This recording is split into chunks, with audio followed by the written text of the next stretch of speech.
And we live, man. Welcome to the Cold Truth Podcast, where we tell the whole truth, nothing but the truth, and don't care how you feel about it. I'm your host, White Boy Chris. This is kind of a special episode. All the hype that was going around this game, of course, I had to tune in, starting to get into a little bit more college football. I was watching Texas versus Rice, but kind of wanted to take some time to get my reaction to this Colorado versus TCU game. And look, I understand it's the first game. I understand I ain't trying to be one of them that's trying to get behind the hype. But man, I think you give Dion about 2, 3 years with this goddamn with this team. We gonna talk about them as one of the top teams in the country, man.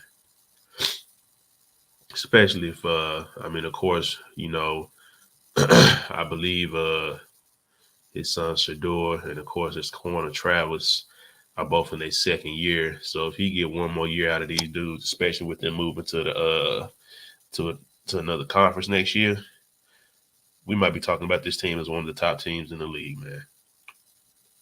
And I understand that TCU's defense, wasn't all that, but we are talking about a team that was just in the goddamn championship game last year.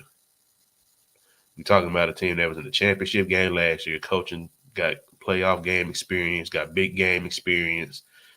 They had them as a 20-point underdog, man. They had these dudes as a 20-point underdog. And we pretty much hung with these dudes the whole entire game. There was never a time in this game where you just think they was gonna get blew the fuck out. Not one time. And I don't watch a lot of opening weeks in college football. I have not seen a game with so much hype like we seen this one because of who we were talking about. Because of who we were talking about. So this is just kind of what I took from it. Dion got the right squad, man. Dion got a whole bunch of dudes, and we know that just want to play for a coach is half the battle, man. Dion got dudes that want to play for him, man. You got dudes on there that's willing to do whatever it takes for them to get that dub, man. You see all the videos, you see the motivational videos and all the speeches he gets to his team, man. Everybody he bring in to talk to him, they believe every word he's saying, bro.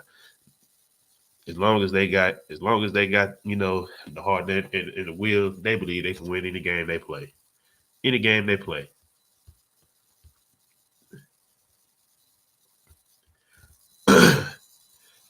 So this is just in the ways that I kind of see to where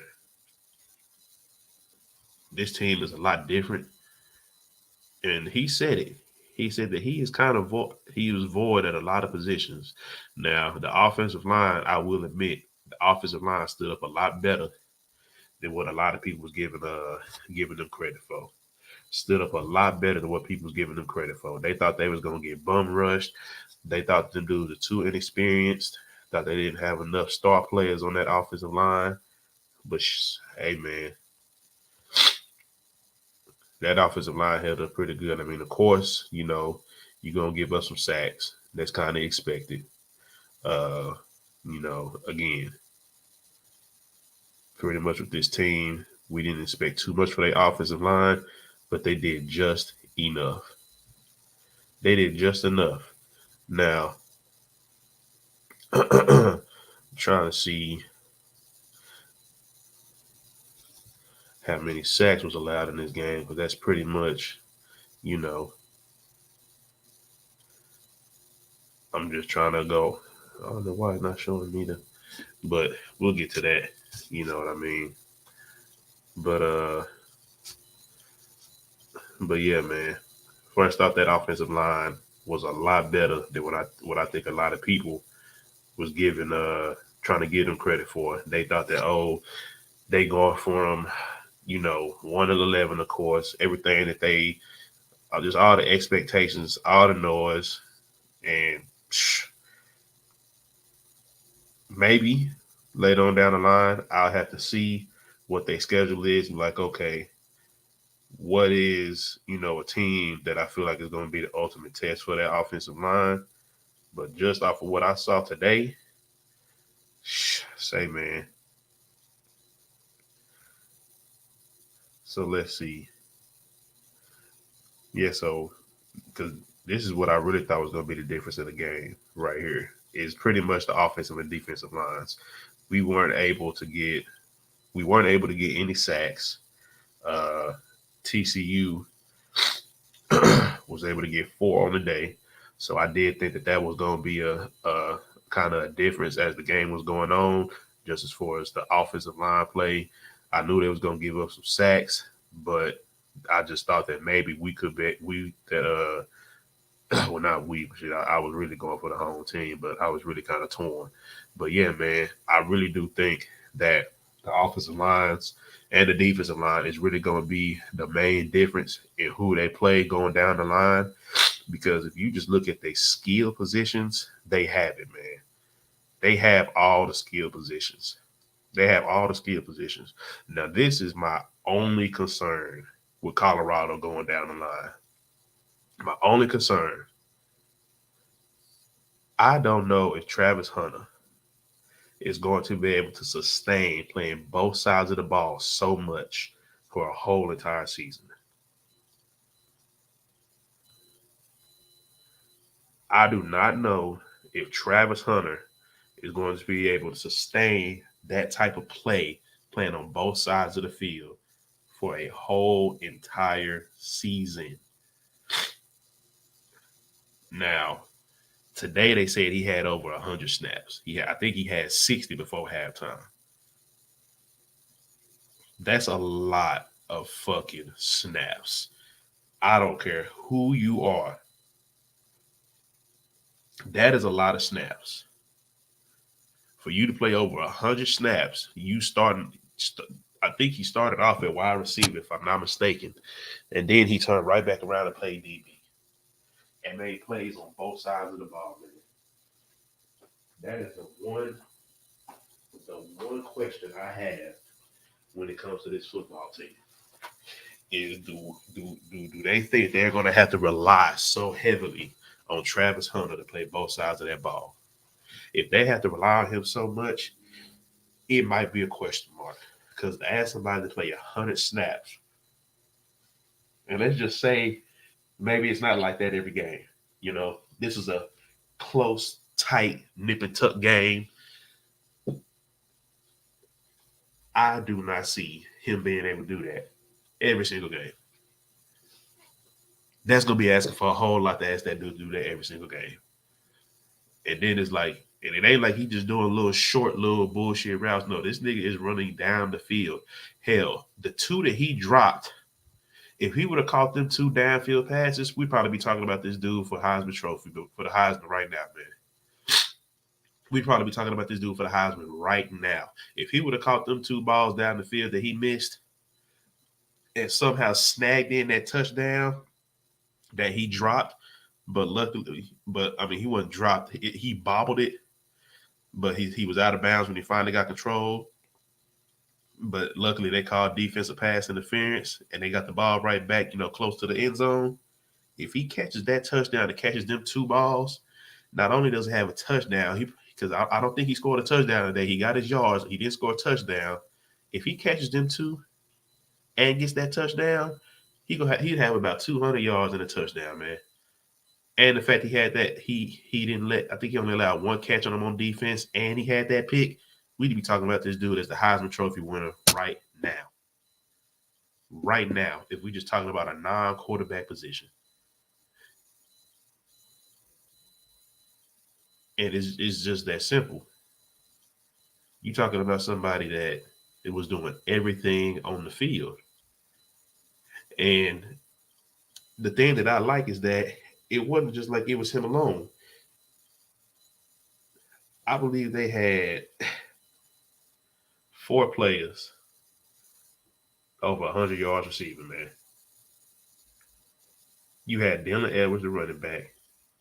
Of course, you had Travis Hunter that we just got through talking about. You had Xavier Weaver, and you had Jimmy Horn Jr. All over 100 yards receiving.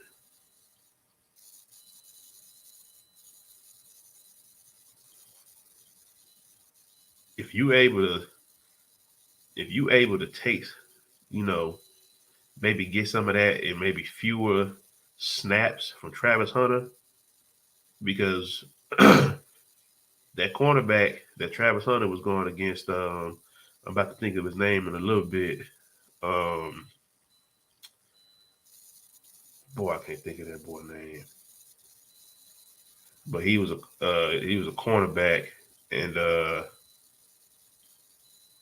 dang, I can't think of his name. I got his name right on the tip of my tongue, but I can't think of it. But we gonna figure that out in a little bit. But yeah, man, I just don't know. I mean, shouts out to Colorado. This was a hell of a game. I mean, shit, Shador Sanders over 500 yards passing. A lot of people was overlooking that. But shit, like I said, the only difference I see between them winning and losing the game is them dudes on that offensive and defensive line. Will they be able to make some more noise than what they did today? Because again, we didn't get any sacks on the opposing quarterback, but they got 4 on them. They got 4 sacks on them, man. So, hey, that's something that's a way to overcome that. And this is the main thing that I just think that people are overlooking. And these are just the 3 main things here. So one of them touchdown drives, right? I do notice that Dion is willing to use these dudes in more than one way. We clearly see that with Travis Hunter. We clearly see that with him. So of course we got Travis Hunter who's playing cornerback and who's playing wide receiver. He had 11 receptions, over 100 yards. He had 11 receptions and goddamn me 119 yards. Right. Got him playing corner, got him playing wide receiver. Dylan Edwards, the running back, got him running out of the backfield and catching passes down the field. He had 135 yards on 5 receptions, man. And had a longest receiving drive of 75 yards. And then this was something that a lot of people may not have noticed. He put a defensive lineman in at fullback on a play and completely mauled this dude for an easy run into the end zone, man. Deion Sanders is literally using anything at his disposal. Anything at his disposal. Putting these dudes at any position to win. That's why right now, man, like I said, I'm not finna go out crazy and like, oh, they season's finna be crazy and all this yada yada yada. But what I do see is a team that's willing to lay it all out there for their coach, man. This dude is rallying the troops. He's having these kids believe in what he's trying to do. Look, man, I don't know how many kids in the nation is going to be doing what Travis Hunter did today, playing all those snaps at cornerback and receiver. It's just unheard of. You got him playing multiple positions. You got the running back playing receiver and running back. You got a defensive lineman that, although he wasn't doing too much on the defensive side of the ball, come here, son. Let me go ahead and put you at fullback. I need you to lay down the lead block from the back.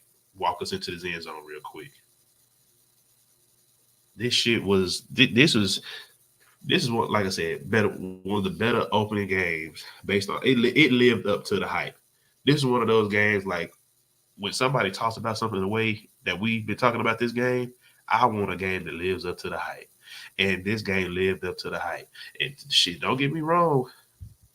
I mean, I was kind of, TCU had a lot of motherfuckers scared. They had people thinking that they was going to walk off with that win.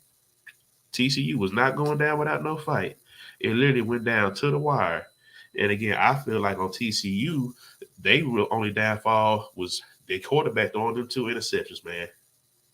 Everything else, they damn near did right, except them interceptions.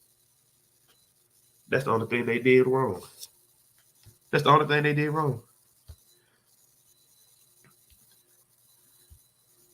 Anybody, shout out to everybody tuned in. I got the link posted down below. Anybody want to join in this conversation, go ahead and, jump in the comments, man. Let me know how y'all felt. But yeah, man, this game was one of the craziest games that I feel has lived up to the hype.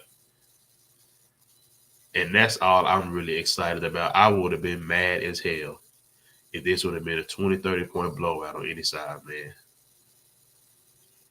If this would have been a blowout game, I would have been mad as hell. just because I do not like when we hype up some of these games and then it turns out that one side just decides to wet the goddamn bed. But when you just talk about the hype that was surrounding this game and the product that was placed on the field, Colorado was in good hands, man. Colorado, I looked at something today. Colorado didn't even know how the hell they was gonna pay that nigga Deion Sanders salary, man. They paid that nigga and didn't even have the money. They paid him knowing they had faith that they was gonna get that money because of the hype that he was gonna bring. They gave him a contract they ain't even had. That's like placing a bet you ain't even got the money to pay up if you lose. But shit, they had everybody behind that dude. They had all type of donors to pretty much donate his salary, and every game in Colorado is pretty much sold out this year. If you ain't got a ticket to a Colorado game, you might as well hang it up, buddy, because you're not going. And I'm actually kind of upset. I was supposed to be at that game today. I was supposed to be there. But life was life, and I got my son with me this weekend. He done got a cold, so I'm staying here taking care of him, man. But hey, it is what it is. But I was supposed to be at that game, and if at all I would have been able to go, I would have had my ass in one of them seats. They said it was down there 110, 115 degrees on the field, probably even hotter in the stands. But shit, with that energy, I wouldn't have gave a damn. I wouldn't have gave a damn. I don't know if y'all saw that, and it was like, you had fans for both sides. You had fans for Colorado, of course, supporting Deion, and you had fans, of course, for TCU because the game was in Fort Worth.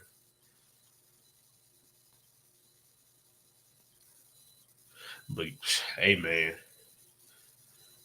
shout out to Deion Sanders, man. And if I didn't emphasize it enough, shout out to Shador. That boy threw for over 500 yards, man. Took 4 sacks and still threw for 500 yards and no picks. He ain't had no picks, man. And this is what I like to see. I like to see. I like to see efficiency, right? I like to see completion percentage. This dude had damn near 81% completion percentage, man. This dude went 38 for 47, which means there was only 9 balls that he threw that didn't get caught. 2 of them for sure I know got dropped.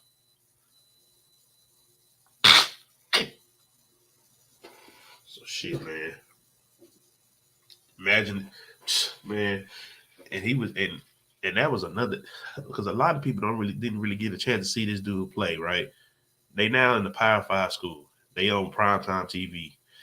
You know what I mean? Yeah, when he was at Jackson State with, before he came here, Deion was able to get them some prime time, but it wasn't big noon prime time games. You know what I'm saying? You're not getting the type of time slots these Power 5 schools is getting. But just to see how accurate he was, and he didn't give a damn. That was not a throw that he was afraid to make. And that's one thing. When you able, and that's another thing. Like I said, his offensive line was not perfect.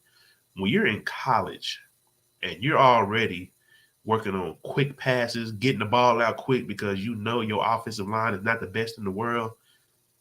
Let's just say if he keeps this trajectory going, he's going to be a number 1 overall pick, man. Or just a first round pick. Now, let's not even say no one. I ain't going to put, but let's just say he's a first round pick, man. What are these situations that a lot of these first round quarterbacks go to? A lot of times they're going to go to a bad team with a sorry offensive line. 9 times out of 10. He's already pretty much playing in the type of system where he has a bad offensive line getting dominated by a better D line. As bad as people want to say that TCU defense is bad, they still dominated that offensive line. A lot of them plays was quick throws. Of course they held their own for a lot of those plays, gave him time to throw. But shit, he's pretty much playing the way that you would probably expect a first year rookie coming out of college to play in the NFL. Quick passes, and he ain't had no. He ain't had no type of run game, which is normally something that you got these rookie quarterbacks in the NFL with. They at least have a run. He had no run game. They wouldn't get nothing on the ground. They ran for 55 yards. Shit, TCU ran for 262, man.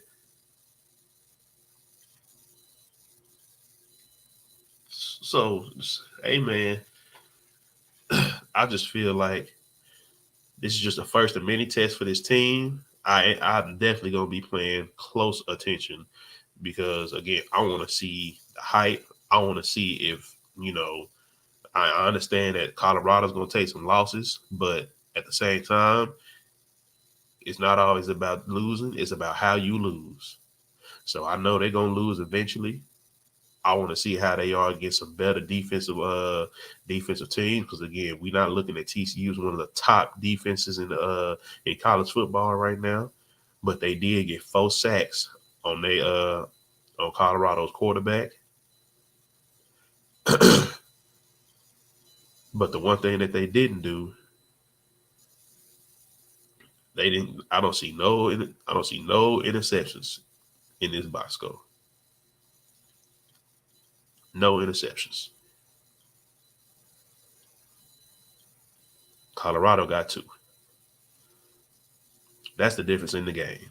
It's one thing if you TCU, you sack the quarterback, but you don't necessarily get the ball back. Now they did recover a fumble, but you take the ball away.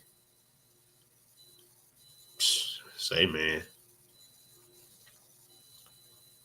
that's the difference in the game right there when you're able to take the ball away. It's one thing for you to get sacks, but I really feel like the difference in this game was takeaways. And people, everybody trying to say that, oh, Chandler Morris was this, Chandler Morris was that. Chandler Morris was okay, man. He had two TDs, 2 interceptions. You know what I'm saying? I'm looking at it right now. QBR 59.6.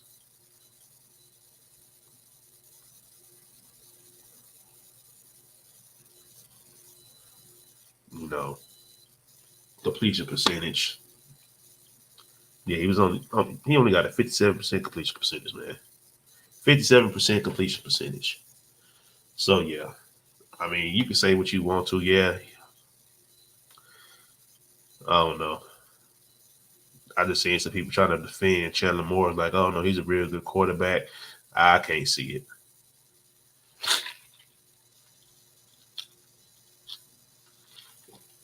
I know Colorado got a hell of a secondary.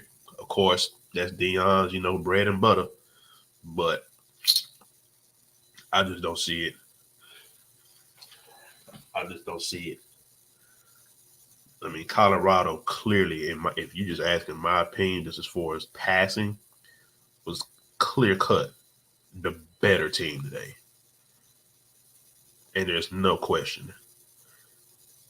They just need to get that run game. They just need to get that run game situated. That again, that offensive line. They like I said, if you give Deion Sanders another year to get some real talent in there, I guarantee you he's gonna be focused on that offensive line and that defensive line. Because that's where he lost the game. Was on the line.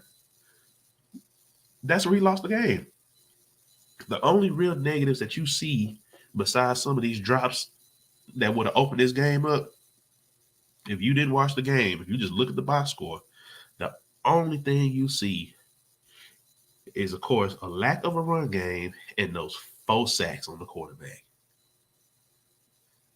That tells you right there everything that he's been saying is coming into fruition. He said himself.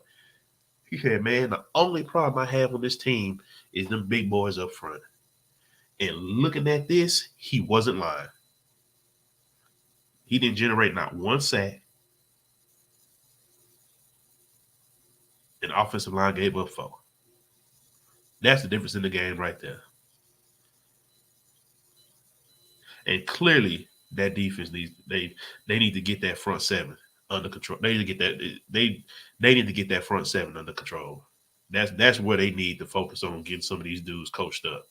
Because you are not going to survive if you're going to allow a team to rush for 260 yards on you. You're going to have to do a goddamn throwing party every game. And I just don't know if that's sustainable. But again, man, y'all let me know what y'all think in the comments, how y'all felt about this debut. I mean, I would have been a little bit more energetic. Y'all know how it normally is, but it's kind of quiet in my house right now, so I'm just trying to keep it down. But man, when I tell y'all, I was hyped for this game just because I really didn't have a dog in this fight. I was just glad I saw a competitive game. I was just glad I saw a damn good competitive game, man. But shit, y'all let me know what y'all think. Do y'all think that Travis Hunter is going to be able to sustain this type of play for the whole season? Because again, he played over 100 snaps.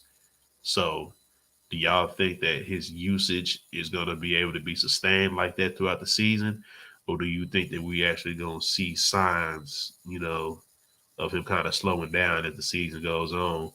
And do y'all think that Shador, could keep up this type of play, you know, with this offensive line? I mean, of course, he was getting out these quick throws, but it kind of looks like it's going to be a lot on the offense and the secondary to keep them in the game. So let me know what y'all think in the comments, man. Like, comment, subscribe. Let me know how y'all felt about this game. Let me know what y'all think about that O-line, what y'all think about the defense, what y'all think about the uses of his players. Again, using his running back and receiver. Of course, we got Travis Hunter. Let me go ahead and give that running back some respect. Dylan Edwards. Let's go ahead and say his name because his name is getting said a lot today. He had 1 rushing touchdown and 3 receiving touchdowns. So let's go ahead and, put some respect on Buddy name, man. Go ahead and say his name, Dylan Edwards. With Dylan Edwards being used the way he was used at the running back and receiving position. Bishop Thomas is D lineman. He got moved at fullback. Are we gonna see a lot more of that over time, or just a lot of D linemen being used in general? Like I said, I just feel like he's using what he has at his disposal. And once he gets some more people over there, because I feel like he's definitely going to have some more players trying to come over through the transfer portal.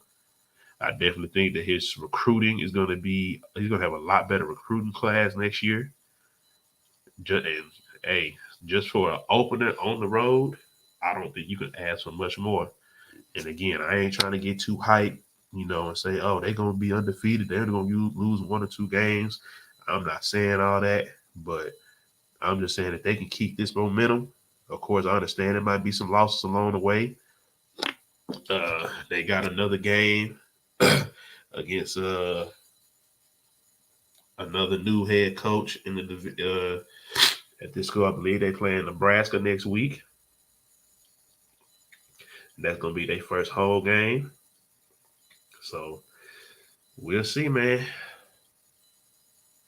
We will see. They got Nebraska after that. They got Colorado State, and then after that they got Oregon.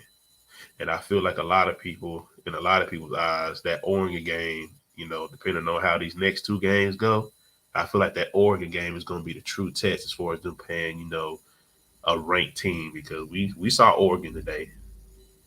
And for y'all that didn't, Oregon played, they didn't really have, the team they played wasn't really too crazy. They played, they played Portland State. Oh man, they played Portland State, so that wasn't too much. But hey, 81 points is 81 points. So shit, you do with that as you may. 81 points is 81 points. So hey, I don't know, man. I'm kind of just excited to kind of see, what Deion does with this team. And of course, I am a fan of Deion Sanders, as a lot of us are.